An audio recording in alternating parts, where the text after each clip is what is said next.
அனைத்திந்திய இந்து மகாசபா தலைவர் கோடம்பாக்கம் ஸ்ரீ போக்சோ சட்டத்தின் கீழ் கைது செய்யப்பட்டிருக்கிறார்.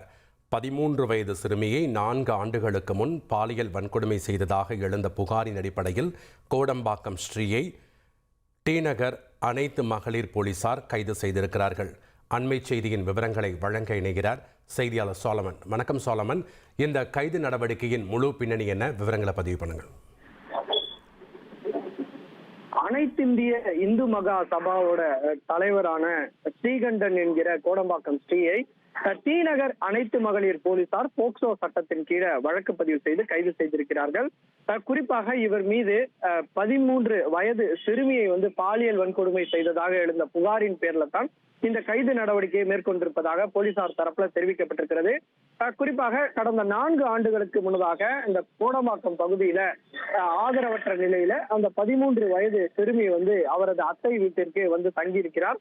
அப்போது அவருக்கு துணி எடுத்து தருவதாக கூறி அவரது அத்தை ஆசை வார்த்தை கூறிய நிலையில இதே போல ஆசை வார்த்தை கூறி அவரை பாலியல் தொழிலுக்கு வற்புறுத்தியுள்ளார்.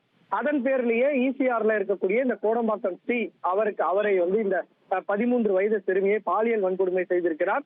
இந்த நிலையில இந்த சம்பவம் தொடர்பாகத்தான் 4 ஆண்டுகள் கழித்து அந்த சிறுமி இது தொடர்பாக போலீசாரிடம் தகவல் கொடுத்துள்ளார். தகவலின் பேர்ல தான் கோடம்பாக்கம் ஸ்ரீ மற்றும் அவரது அத்தை, அந்த சிறுமியோட அத்தையையும் போலீசார் கைது செய்திருக்கிறார்கள். கைது செய்யப்பட்ட அவர்கள் மீது போக்சோ சட்டத்தின் கீழே வழக்கு பதிவு செய்யப்பட்டிருக்கிறது. இந்த கோடம்பாக்கம் ஸ்ரீ மீது 5(6) என்ற பாலியல் வன்கொடுமை பிரிவின் கீழையும் இந்த வழக்கு பதிவு செய்யப்பட்டிருக்கிறது.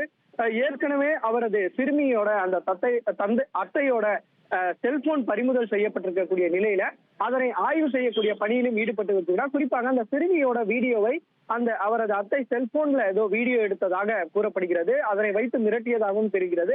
அதனால அவர் அந்த செல்போன்ல என்ன மாதிரியான வீடியோக்கள் ஏதேனும் இருக்கிறதா உள்ளிட்ட கோணங்கள்ல போலீசார் தீவிர விசாரணை நடத்தி வருகின்றனர்.